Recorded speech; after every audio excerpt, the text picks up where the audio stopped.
تو ان فرض الوضوء مرتن مرتن وتوضأ أيضا مرتين مرتين وثلاثا وثلاثا ولم يزد على ثلاث، اور آپ صلی اللہ علیہ وسلم نے کبھی 3 سے زیادہ بار نہیں دھویا، 3 سے عدد کو زیادہ نہیں کیا، اسی واسطے کہ سرکار سے کسی روایت میں زائد علی الثلاث مروی نہیں ہے۔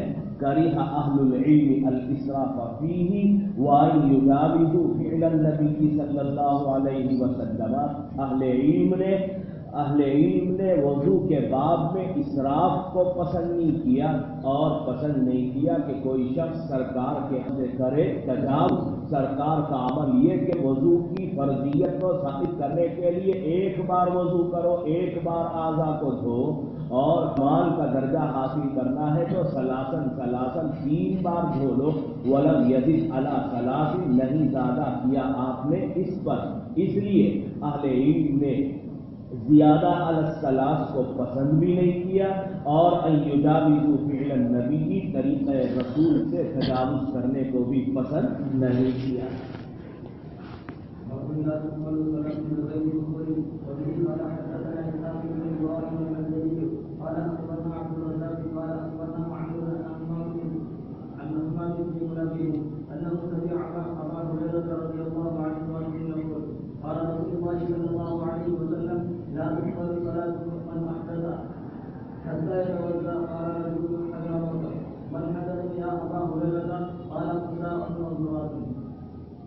لا تقبل صلاۃ بغیر طہور، پاکی کے بغیر نہیں کیا جائے گا اعتبار نماز کا۔ طہارت انشاء صلاۃ کے لیے بھی ضروری ہے اور بقائے صلاۃ کے لیے بھی ضروری ہے، کہ اگر انشاء صلاۃ اور ابتدائے نماز کے موقع پر وضو سے نہیں ہے، کوئی شخص بے وضو ہے یا جنابت کی حالت میں ہے، تو اس کی نماز کا نہیں کریں گے اعتبار۔ اور اگر درمیان نماز میں کسی کو حدث لاحق ہو گیا تو اس صورت میں بھی اس کی نماز کا نہیں کریں گے اعتبار۔ تو انشاء صلاۃ کے لیے بھی وضو طہارت ضروری، اور بقائے صلاۃ کے لیے بھی وضو کا ہونا ضروری ہے۔ لا تقبل صلاۃ بغیر طہور۔ حضرت ابو ہریرہ سے نقل کرتے ہیں حمام بن منبہ کہ یقول، فرماتے ہیں حضرت ابو ہریرہ رضی اللہ عنہ کہ سرکار نے ارشاد فرمایا لا تقبل صلاۃ من احدث، کہ محدث کی نماز معتبر نہیں ہے، یعنی کسی طور پر بھی نماز کا اعتبار نہیں کیا جائے گا۔ نماز کی 2 حیثیتیں ہو سکتی ہیں، ایک یہ کہ نماز کو ادا کر کے فریضہ ثابت ہو جائے، یہ ادنیٰ درجے کی نماز ہے، اور دوسرا یہ کہ پورے اہتمام کے ساتھ نماز کو ادا کیا جائے کہ جس سے ثواب بھی ملے اور فریضہ بھی ثابت ہو جائے۔ دونوں صورتیں محدث کی معتبر نہیں ہوگی، یعنی محدث نے حالت حدث میں بغیر طہارت کے ادا نماز کرتا ہے تو اس کا فریضہ بھی ثابت نہیں ہوگا اور اس پر ثواب بھی نہیں۔ 2 صورتیں ہیں، ایک یہ کہ ثواب نہ ملے، فریضہ ثابت ہو جائے، دوسری صورت یہ کہ فریضہ بھی سر سے اتر جائے ذمے سے اور اس کا ثواب کا ترتب بھی ہو۔ لیکن اگر کوئی محدث ہے، جنوبی ہے، تو اس کی نماز کا کوئی اعتبار نہیں، فریضہ بھی ثابت نہیں ہوگا، ثواب کا ترتب بھی نہیں ہوگا۔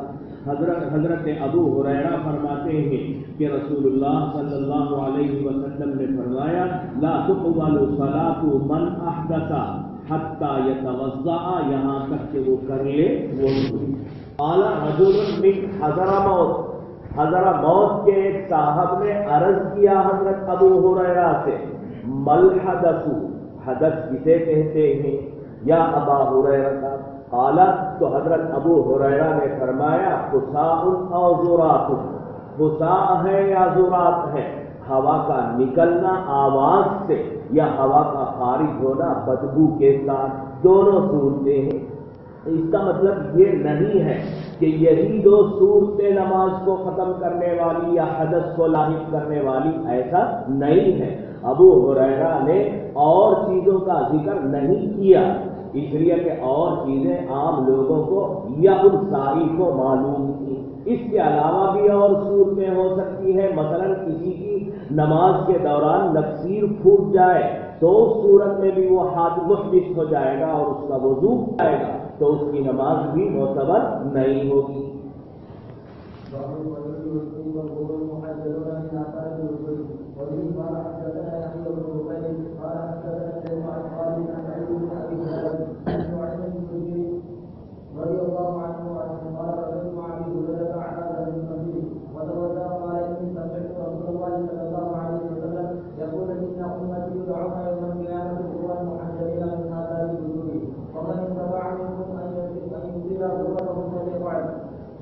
وضو کی بڑی فضیلت ہے، اس فضیلت کی وجہ سے متوضئین کے اعضائے وضو چمکدار، روشن اور تابناک ہوں گے کل قیامت کے دن، اور اس تابناکی اور روشنی سے متوضئین کی پہچان ہوگی، نشانی گویا یہ چمک ہوگی۔ فضل الوضو کی والغر المحجلون ہے بعض نسخوں میں، اور بعض نسخوں میں الغر المحجلین ہے جر کے ساتھ مضاف الیہ بن کر کے۔ الغر، غر کہتے ہیں یہ غرت سے ماخوذ ہے۔ غرت کہتے ہیں اصلاً گھوڑے کی پیشانی پر رہنے والی سفیدی جو چمکدار، تو اس کو غرت کہتے ہیں۔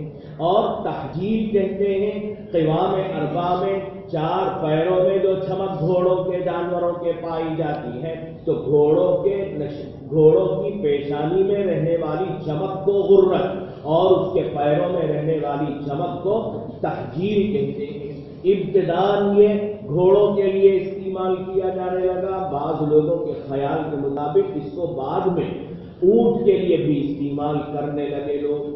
تو الغر المحجلون من آثار الوضوء، کہ وضو کی وجہ سے ان کی پیشانیاں بھی چمکدار ہوں گی اور ان کے اور اعضائے وضو بھی چمکدار ہوں گے۔ حدیث بتاتی ہے کہ حضرت نعیم بن مجمل فرماتے ہیں رقیت مع ابی ہریرہ رضی اللہ عنہ علی ظہر المسجد، مسجد کی چھت پر پہنچا میں حضرت ابو ہریرہ کے ساتھ، اور وہاں حضرت ابو ہریرہ نے توضع وضو کیا اور فرمانے لگے کہ انی سمعت رسول اللہ صلی اللہ علیہ وسلم یقول ان امتی یدعون یوم القیامۃ غرا محجلین من آثار الوضوء، کہ میری امت کو قیامت کے لیے بلایا جائے گا الغر المحجلون کر کے، یا ان کی پہچان ہوگی ان کی چمک کی وجہ سے، ان کی تابناکی اور روشنی کی وجہ سے۔ دونوں مطلب بیان کیا جا سکتا ہے۔ ایک مطلب یہ کہ میری امت کو، امت محمدیہ کو پکارا جائے گا ایھا الغر المحجلون، یہ پکارتے ہی وہ اٹھ کھڑے ہوں گے اور ان کے اعضائے وضو چمکدار اور روشن ہوں گے، جس کو دیکھ کر کے لوگ ان کو پہچان لیں گے۔ یا یہ کہ ان کو اس نام سے پکارا نہیں جائے گا، لیکن جب کھڑی ہوگی امت محمدیہ تو ان کے اعضائے وضو چمکدار اور روشن ہوں گے۔ دونوں مطلب ہیں اس کے۔ ان امتی یدعون یوم القیامۃ غرا محجلین۔ ایک فضیلت امت محمدیہ کی یہ ہے کہ اگلی امتوں کو بھی وضو کا حکم دیا گیا تھا، وہ بھی وضو کر کے عبادت انجام دیتے تھے، لیکن ان کے وضو کے اندر یہ خوبی یا یہ کمال نہیں ہے کہ وہ ان کے اعضائے وضو اس کی وجہ سے روشن اور چمکدار ہوں گے۔ یہ اس امت کی خصوصیت ہے یا اس امت کا امتیاز ہے کہ ان کے وضو کی وجہ سے ان کے اعضائے وضو محجلین روشن ہوں گے، چمکدار ہوں گے۔ غرا محجلین من آثار الوضوء فمن استطاع منکم، اگر تم میں سے کوئی یہ خواہش رکھے، یہ چاہے اور استطاعت رکھے کہ ان یطیل غرتہ، کہ وہ اپنی چمک کو بڑھائے، تو فلیفعل، وہ ایسا کرے کہ بار بار وضو کرے، تو چمک میں اور روشنی میں اضافہ ہو سکتا ہے۔ کہ ہر نماز کے لیے الگ الگ وضو، حالانکہ یہ ضروری نہیں ہے، ایک وضو سے کئی نمازیں ادا کی جا سکتی ہیں۔ اگر کسی کو یہ خواہش ہو کہ اس کی روشنی اور اس کی تابناکی بڑھ جائے، فلیفعل وہ ایسا کر سکتا ہے کہ ہر نماز کے لیے ایک نیا وضو کرے. یا دوسرا مطلب یہ بھی ہے کہ خود ابو ہریرہ کے بارے میں بتایا گیا کہ وہ الی المرافق کوہنیوں تک نہیں دھوتے تھے بلکہ مونڈھوں تک اپنے ہاتھ کو دھوتے تھے اور کعبین ٹخنوں تک نہیں دھوتے تھے, نصف ساق تک یا پوری پنڈلی دھو لیتے تھے تاکہ پوری پنڈلی روشن ہو جائے اور پورا ہاتھ اور پورا بازو منور ہو جائے. تو فلیفعل فمن استطاع منکم ان یطیل غرتہ, تم میں سے جو اس بات کی استطاعت رکھے کہ وہ اپنی چمک کو بڑھائے, اپنی چمک کو لمبی کرے, فلیفعل وہ کر سکتا ہے کہ اس کی مقدار کو بڑھا لے وضو کے, یا مقدار اعضائے وضو کی حد کو زیادہ کر لے, مرافق سے آگے دھو لے, کعبین سے بھی زیادہ دھو لے.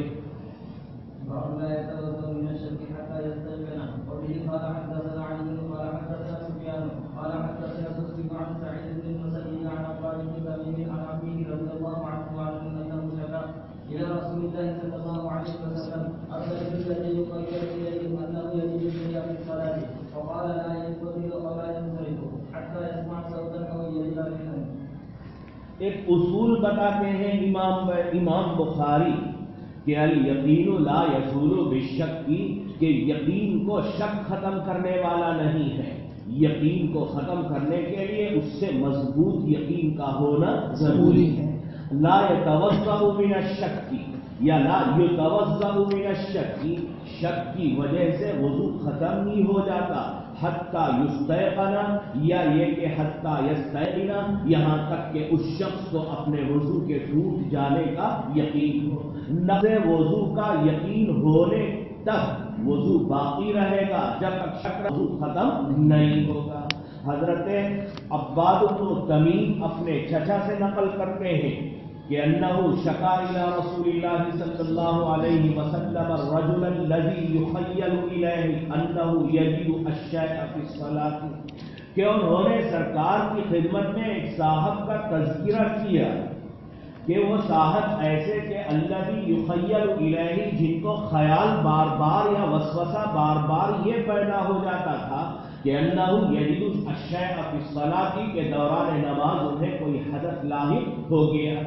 اسفل میں پچھلے حصے میں سرسراہٹ محسوس ہوئی, انہوں نے سمجھ لیا کہ وضو ٹوٹ گیا, ہوا نکل گئی, تو اس طرح ان کو کچھ شک سا پیدا ہو جاتا ہے. تو ان کا تذکرہ کیا رسول اللہ صلی اللہ علیہ وسلم کی جناب میں, تو آپ صلی اللہ علیہ وسلم نے فرمایا کہ لا ينفتل او لا ينصرف, دونوں کا ایک ہی مطلب ہے کہ وہ نہ ہی نکلے نماز سے نہ ہٹے نماز سے, حتی یسمع صوتا او یجد ریحا, خالی سرسراہٹ کے محسوس ہونے کی وجہ سے اس کا وضو ٹوٹ گیا اور یہ سوچ کر اس وسوسے کی وجہ سے وہ نماز سے نکل جائے, ہٹ جائے, ایسا نہیں. حتی یسمع صوتا او یجد ریحا, یہاں تک کہ وہ آواز محسوس کرے, آواز کو سنے یا بدبو کا احساس کرے.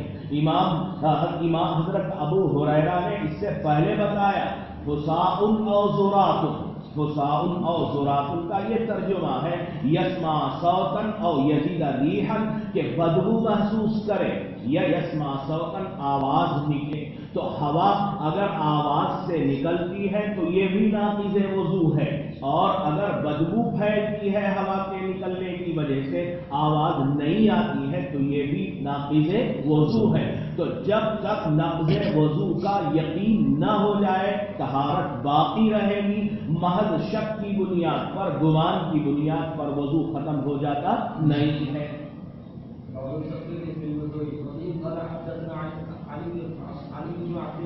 قال حدثنا سفيان عن عمرو قال اخبرني سهيل عن ابن عباس رضي الله عنهما ان النبي صلى الله عليه وسلم نام حتى نفخ ثم صلى وربما قال استمع حتى نفخ ثم قام فصلى.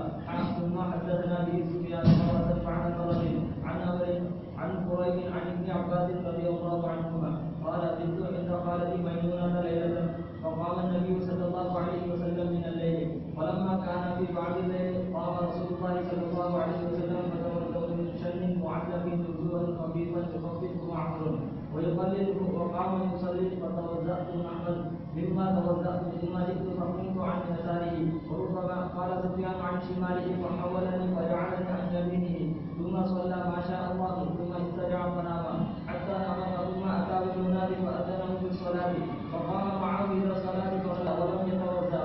قلنا لعمرو إن ناسا يقولون إن رسول الله صلى الله عليه وسلم تنام عينه ولا ينام قلبه. قال عمرو سمعت عبيد بن عمير يقول رؤيا الأنبياء وحي ثم قرأ إني أرى بالمنام أني أذبحك.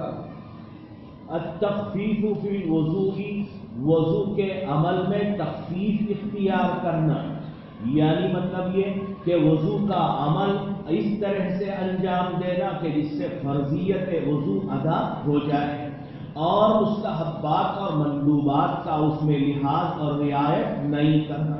جیسے مثلا اور وضو کے مستحبات اور مندوبات میں سے ایک دلک ہے کہ اعضائے وضو کو مل کر کے دھونا، خالی پانی بہا لینا یہ بھی کافی ہے، دلک اور ملنا رگڑنا یہ بھی صحیح ہے.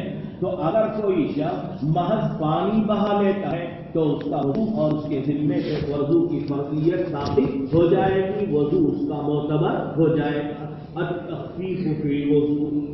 حضرت ابن عباس رضی اللہ عنہما فرماتے ہیں کہ ایک مرتبہ سرکار نامہ آرام کیا سرکار نے، حتیٰ نفخا، اور آرام کرتے ہوئے آپ کے خراٹے بھی نکلنے لگے، آواز بھی خراٹوں کی آنے لگی.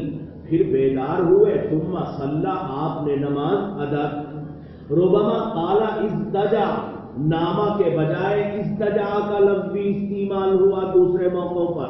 استجا کا ترجمہ بھی لیٹنا، آرام کرنا.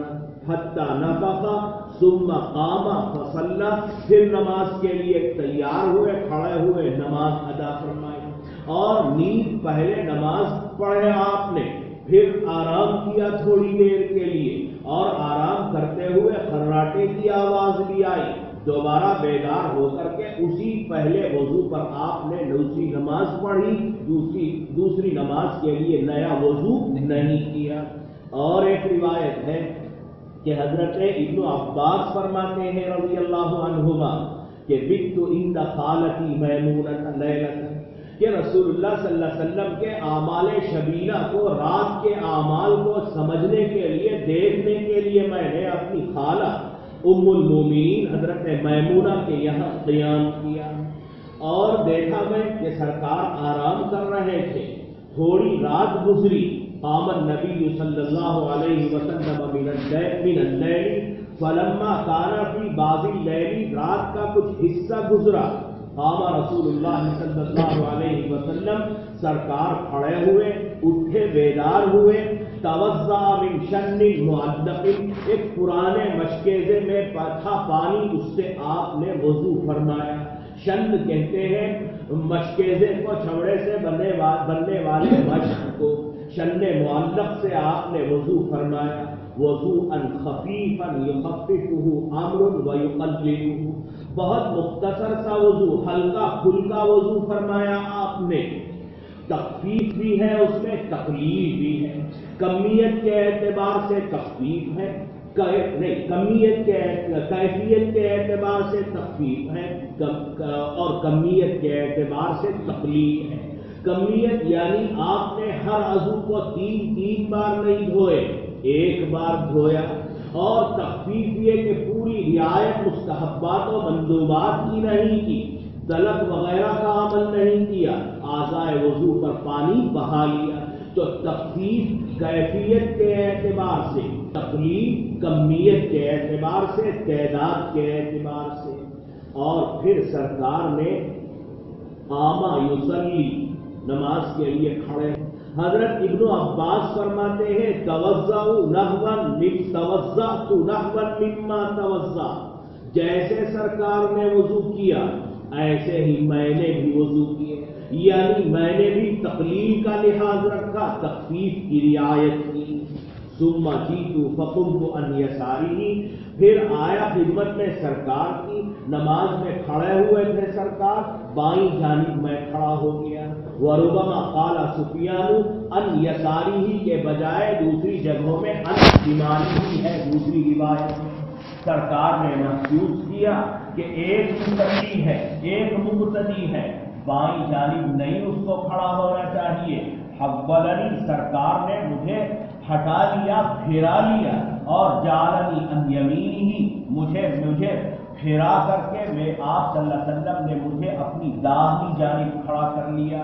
ثم صلی ما شاء اللہ, پھر اللہ کی مشیت کے مطابق متعدد رکعتیں آپ صلی اللہ علیہ وسلم نے ادا فرمائی. ثم سجا, پھر لیٹ کر کے آرام کیا, اور اتنا آرام کے حتی نفخا, خراٹوں کی آواز آنے لگی, خراٹے لینے لگے سرکار. ثم آتاہ المنادی, پھر اذان ہوئی فجر کی. اذنہ بالصلاۃ, منادی نے آ کر کے سرکار کو نماز کے لیے بیدار کیا, بلایا. قام معہ الی الصلاۃ فصلی, نماز کے لیے تشریف لے گئے, آپ نے نماز پڑھی. ولم یتوضا, اور نیا وضو نہیں کیا. قلنا لعمرو ان ناسا یقولون ان رسول اللہ صلی اللہ علیہ وسلم تنام عینہ ولا ینام قلبہ, کہ دل نہیں سوتا ہے, آنکھیں بند ہو جاتی ہیں. آنکھ سوتی ہے, لا ینام قلبہ, دل بیدار رہتا ہے. تو جب دل بیدار رہے گا تو دماغ بھی متوجہ رہے گا, اور جب دماغ متوجہ رہیں گے تو کوئی عمل متوجہ رہے گا تو کوئی عمل ایسا نہیں ہوگا جو ناقض وضو ہو. دل بیدار ہے, دماغ متوجہ ہے تو اعضاء پورے برابر اس کے تابع رہیں گے, اور کسی عضو سے کوئی عمل ایسا ثابت نہیں ہوگا جو ناقض وضو ہے. اس لیے نقض وضو کا حالت نوم میں بھی پیغمبر صلی اللہ علیہ وسلم کے لیے کوئی تصور نہیں ہے. ان رسول اللہ صلی اللہ علیہ وسلم تنام عینہ ولا ینام قلبہ. قال عمرو سمعت عبید بن عمیر یقول روی الانبیاء وحی, کہ انبیاء کے خواب بھی وحی کا درجہ رکھتے ہیں, وحی کا حکم رکھتے ہیں. اور پھر اس کے لیے یہ آیت دلیل میں پیش کی کہ انی ارا فی المنام انی اذبحک. حضرت ابراہیم علیہ السلام نے حضرت اسماعیل سے کہا تھا کہ میں تمہیں دیکھ رہا ہوں, میں خواب میں دیکھتا ہوں کہ انی اذبحک, میں تمہیں ذبح کر رہا ہوں. تو یہ ذبح کا عمل, ذبح کا جو حکم خواب میں کیا گیا, یہ بطریق وحی کے ہیں, بدرجہ وحی کے ہیں. اب آپ سوال یہ کر سکتے ہیں, اس کا جواب بھی آپ کو پتا ہے کہ حضرت ابراہیم کو جب پتا تھا کہ خواب ہمارے اس کے حکم میں ہے, وحی کے حکم, تو پھر حضرت ابراہیم کو تردد کیوں ہوا؟ 3 دن آپ نے کیوں تاخیر کی, 8, 9 اور 10 دن کو؟ تو اس کا جواب بھی دیا گیا کہ خواب عالم مثال ہے, اور عالم مثال میں شکلیں الگ الگ ہو جاتی ہیں. اس لیے حضرت ابراہیم علیہ السلام کو تھوڑا سا تردد ہوا کہ اس خواب کا کیا مطلب بعینی ہی بچے کے گلے پر چھری پھیرنا ہے, یا اس کی تعبیر دوسری شکل میں ظاہر ہوگی. اس میں تھا ان کو تردد, وہی ہونے میں کوئی شک اور شبہ نہیں تھا.